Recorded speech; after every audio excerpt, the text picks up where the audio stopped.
Hey everybody, I hope everyone's having a wonderful day. I've got to work on my saw today. This is Tiffany, one of my Stihl 046s. And the other day I was bucking some saw logs and I got it stuck a little bit and I had to pull on it.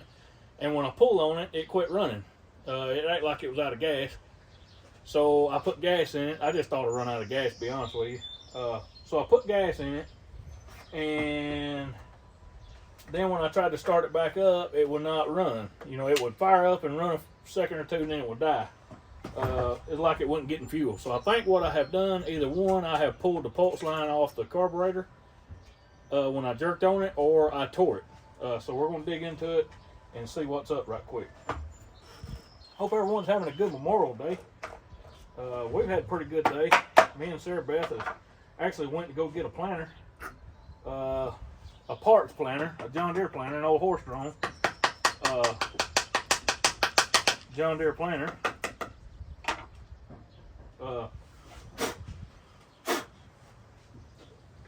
Because that planter that we've got is actually a John Deere 536L, which is a cotton corn planter combination planter. And I'm wanting to convert it from the cotton corn planter combo to the just a corn planter. And the planter that we picked up, the parts planter, it's a corn planter, just a number 999, which is what we need. So we're going to take the row units off of it. They're good. The row units are good. We're going to take the row units off of it and put it on our planter. We'll show you a little bit more about that here in a minute. Now, for those of you that ain't been around chainsaws a whole lot, the pulse line on these two strokes come off of the cylinder. I'm gonna put this stuff over here so I don't lose it. The pulse line comes off the back of the cylinder and up to the carburetor, and there's a little diaphragm pump in there. And when that cylinder goes up and down, the piston goes up and down, it makes air pressure in that pulse line and makes that little pump sit there and vibrate, which acts like a fuel pump, so to speak.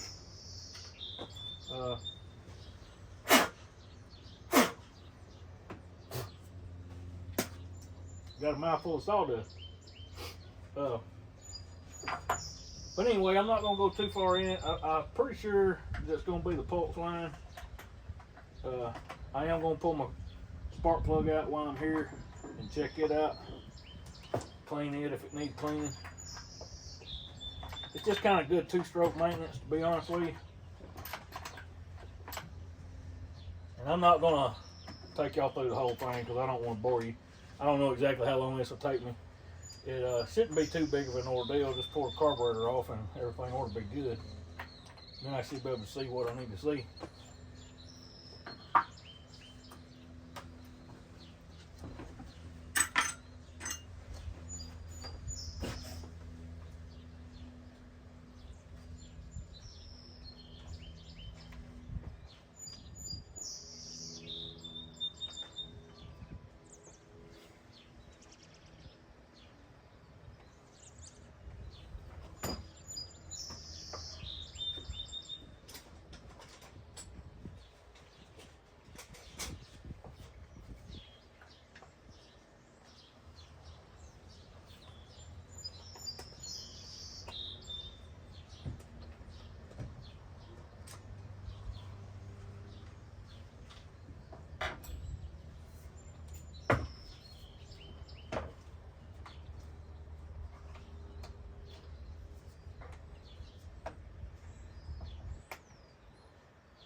Okay, so right here is the pulse line that goes to the carburetor. See that little hose right there? All right, and there's your intake boot that goes into the cylinder. Here's the fuel line. All right, right there is that pulse line, okay? And I'm gonna swing it around here to where y'all can see, hopefully. Okay, let me get fixed to where y'all can see. Now y'all see right here, there's the hose, and right down there is the barb that it goes on, right down in there. See the tip of my screwdriver? Right there, and then right there is the hose, and see how it's off? Okay, so now I'm going to show you this carburetor and how it sets in the saw. It sets in there just like that. Okay, so you got your fuel line right here. It plugs into this little barb, all right, and then your pulse line right down here on the bottom goes into this little barb on the carburetor. And right behind this little old plate right here, when you pull this plate off, let me just clean some of this sawdust off where you can kind of halfway see. Right behind this plate, y'all, is a little rubber diaphragm, and it sits there and it does like this. Every time that cylinder goes up and down in the saw, when that cylinder comes up and down, it's like an air pump, and it pumps air up through this pulse line, and it goes through this little barb in there to that diaphragm, and then when it pulses, it does like that and kind of slaps that diaphragm, and it serves as a fuel pump. In other words, it keeps fuel flowing to your saw. And whenever it died and it wouldn't keep running, you know, it done it all of a sudden like. And when the saw's running perfect, you know, it's adjusted out, it's running perfect and everything, and then all of a sudden it just does something like that, more than likely it's your pulse line. Or you've tore a hole in it. If you tear a hole in your intake boot, it'll run real lean. It'll run real lean with the pulse line off. Well, I say lean. It depends. I guess it depends on how you look at it. It is going to suck air into the cylinder and cause it to get lean, but at the same time, you're not going to be putting fuel to it. So I guess it just depends on how you look at it. But if you tear a hole in the boots, you're going to go lean. And then if your impulse line gets a hole in it, or it comes loose like mine did, then you're not going to get fuel to the cylinder. It's not going to keep pumping fuel, and the saw's going to die. So that's I've had this happen before. It ain't the first time, so I kind of knew what was up and what to look for. Okay, so now we've got the line back on, and let me swap hands here where y'all can see. You see right down in there at the tip of my screwdriver. See right there? All right, the line's back on the barb now. Hopefully y'all can make that out. So now we will be getting a good clear flow around here to the end. Okay, so now that we've got all that done, we need to start putting stuff back together. And y'all, I can't stress enough how important it is to make sure that in this intake boot here that you do not, and I repeat, do not get any kind of trash in there, because it will go through your engine, and when it goes through that engine, it can cause all kind of damage. So you want to be careful about that for sure.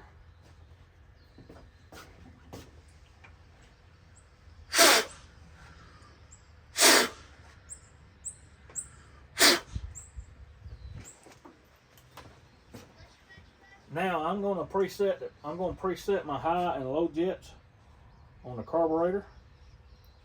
The one closest to the motor is your low jet.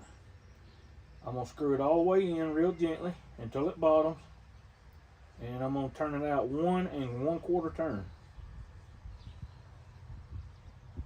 Alright, there's 1 1/4. I'm going to do the same thing with my high jet. It's all the way in. Alright, there's 1 1/4. That'll give us a good place to start.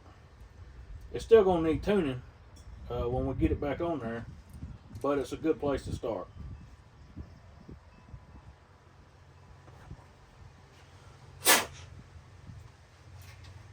Alrighty, everything looks clean.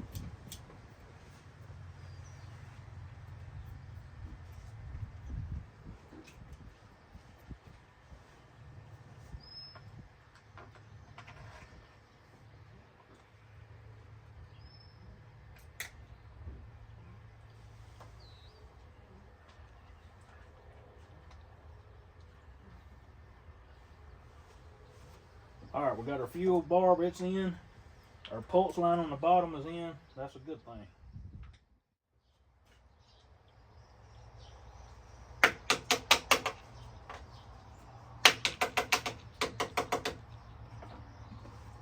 Now, it wouldn't hurt to have a blower nozzle and blow all this mess off.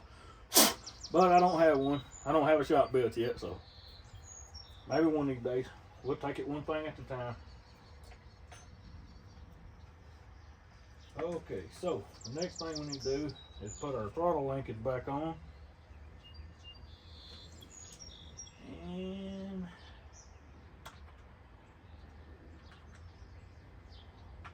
it is right there. So there's where that goes.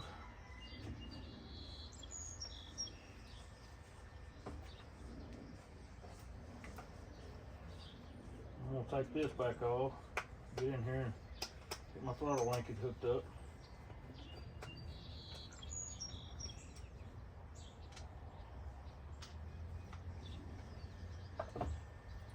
Found it easier just to take this piece off. Just saves you a lot of aggravation.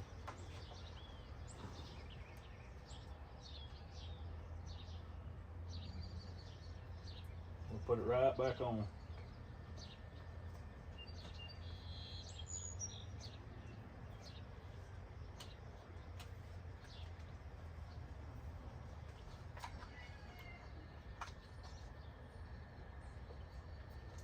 Say we will. There we go. There.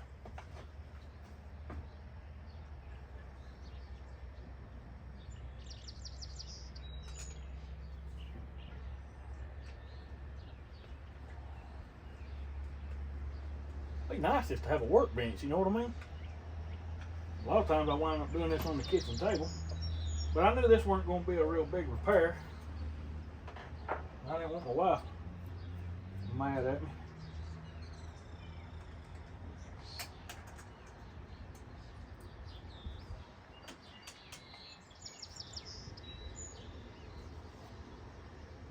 Definitely got to keep Mama happy.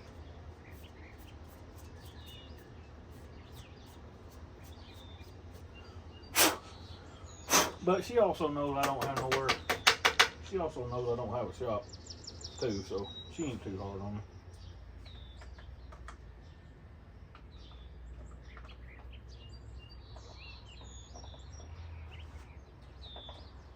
Okay, so there's that.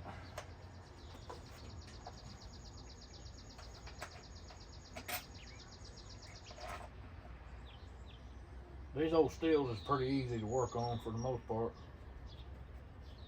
And I rebuilt this one a couple times already. I've got another one named Betsy that I'm fixing to rebuild. It's just like this one. I'm going to rebuild it, do a bottom end and a top end. And I'm going to do some port work on it and all that good stuff. This one's ported too, and this is a good running saw. I really like it.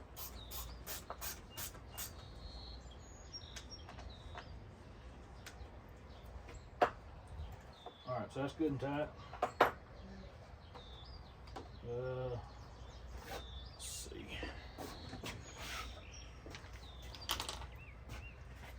Put the top cowling back on.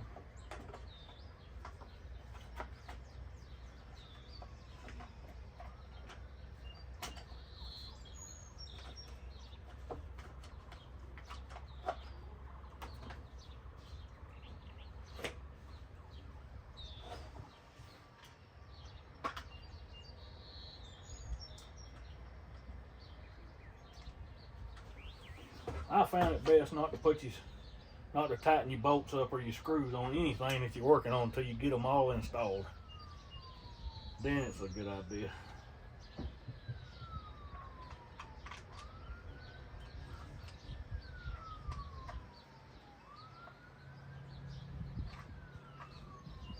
Now they're all started, so I'm gonna go and tighten them down now.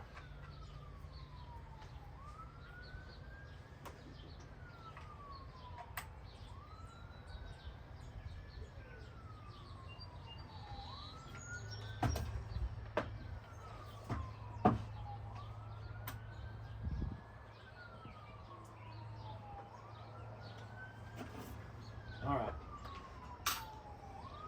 Cow's back on. Now let's put the spark plug back in.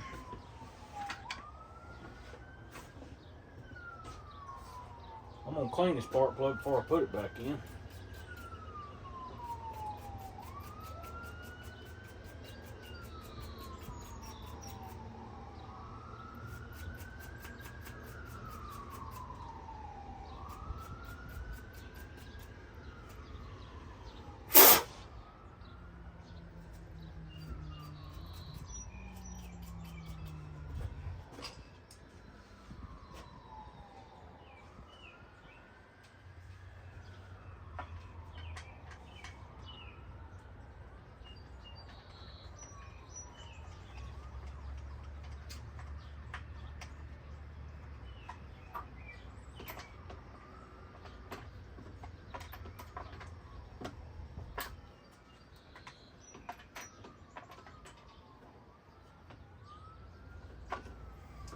Now it's real easy when you put them spark plugs in. If you ain't careful, you'll strip the threads on that cylinder. That's you don't want to over tighten them. Okay, so there's that. Now let's get the air cleaner put back on it. We should be in good shape.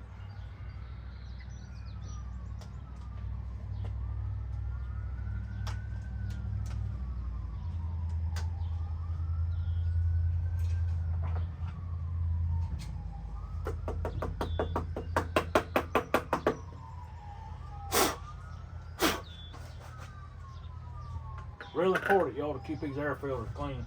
And on these older Stihls, they don't have as good an air filtration system as the newer ones do. That's one downfall to them.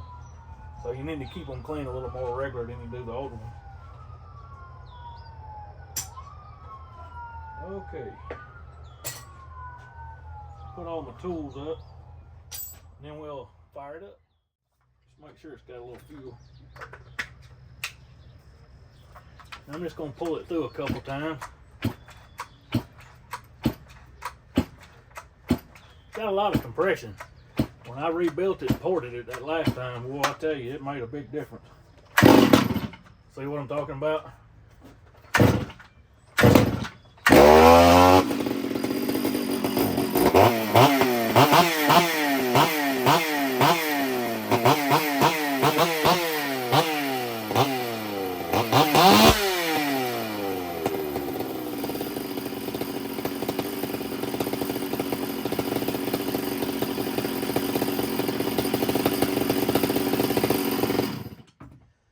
See, I hadn't touched the carburetor since I showed y'all the initial adjustment. When I set it out to 1 1/4, that's pretty doggone close. We're going to fine tune it a little bit now, but you don't want to do no tuning on it until it's warmed up good. Get it good and hot and get it sweaty, and then tune on it. Don't tune it until it's, it's good and hot. Because if you do, when you get it good and hot, it's going to change. Now, before I do too much tuning on old girl, I'm going to go ahead and put the bar back on it, and that way I can set my low out on all that mess and my chain won't spool and all that good stuff. So let's get that back on there first. This is a pretty good saw. I like this saw a lot. When I first got this saw, it was very temperamental. That's why we named it Tiffany. Most girls I've ever been around named Tiffany is a little bit crazy. Sorry if any of y'all's named Tiffany. Oh man, I'm just kidding.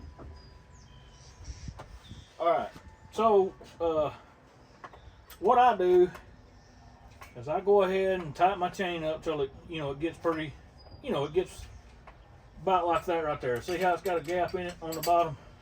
That's what I like to see. Make sure your chain breaks off. Roll it through. Alright, and then take the tip of your bar and lay it up on something like that. Alright, you see that slack in the bottom? All I want to do is get that slack out till it touches the bottom of the bar. That's it. Tensioner on this thing, I need to replace the tensioner. It ain't the best in the world.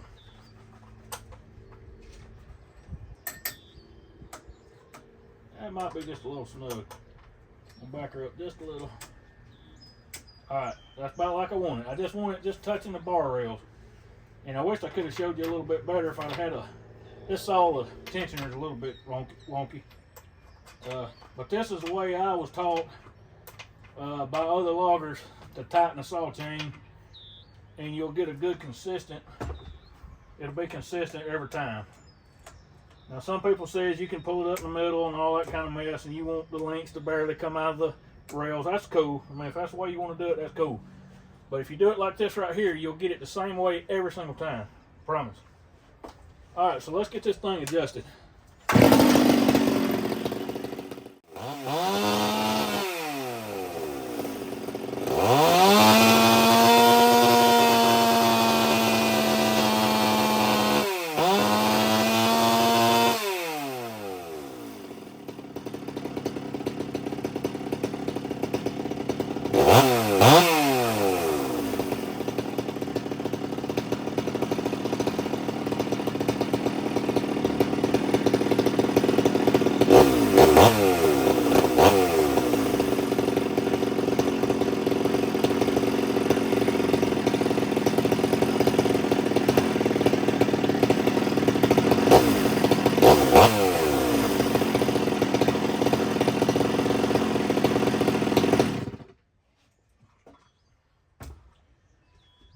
That's about what I want on this thing.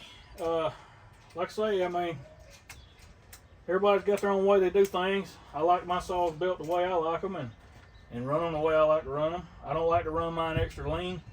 I like to give them just a little bit of fuel. I don't want them just running flat out on the top end. I want to back them down just a little bit because I don't want to burn them up. And this hardwood on the long hard pull, you'll burn one up in a heartbeat. Now, y'all, not only have we worked on a chainsaw today, but we also went this morning, me and Sarah Beth, and Sarah Beth's my youngest one. Tell them hello, Sarah Beth. Hi. We went and got this old parts planter. This is a John Deere number 999 corn planter, and this is our planter that we have used throughout the years. And this is a number 536L. They look identical, only except the 536L is a cotton corn planter combination planter, where this number 999 is strictly a corn planter. All right, so one of the reasons I bought this parts planter right over here, I'll show you more here in just a second, is for these bottoms right here. These are the corn cotton combination planters. This is what the bottom looks like. It's a completely different bottom, and it's hard to use the plastic plates in it. The plates go in from the inside instead of flipping it over and putting them in from the bottom. And as you can see, it's got a crack, like right there, you know, the seat to get hung in it and everything. It just don't feed real good. Now, over here on this bottom, you can get one of these plastic adapters that goes right there on the drive system. And then, see if it makes sense, okay?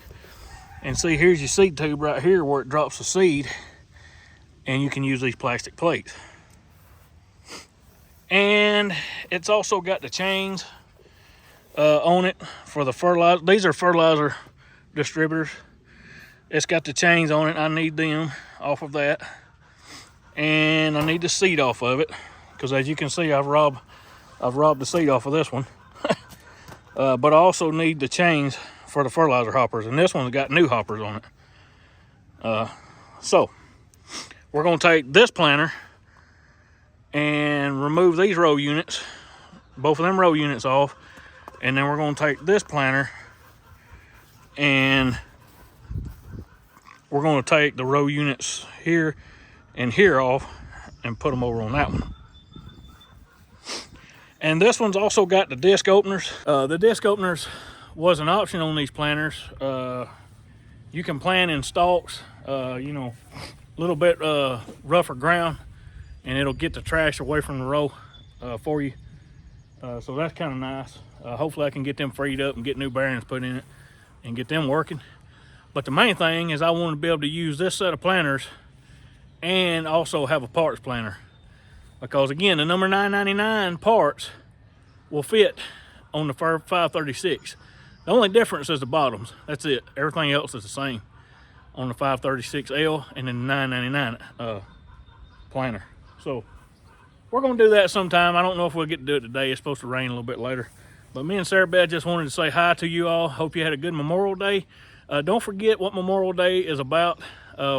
We appreciate all the soldiers, Marines, you know, the Navymen, sailors, the airmen, everybody that's going on before us that's give us this life, that we can get out here and work our mules and log and be in a free country and be safe and not be worried about, you know, enemy people from foreign lands being in our back door, knocking on our door, you know what I mean? So we're thankful for that on this great Memorial Day here in our country. And I hope you all remember that as well. Thank y'all for being here. Sarah Beth and I really appreciate it, don't we? And look, as always, I'm gonna put my email up here on the screen. If any of you need me, holler at me. And as always, I'm gonna be praying for you, each and every one of you. We'll pray for them, won't we? Yeah. Promise? Promise. All right, so y'all hear it. We can't break a promise, y'all. Once we promise you, it's a done deal. So you can just count on it from here on. Look, y'all take care of yourself, and we'll see you next time.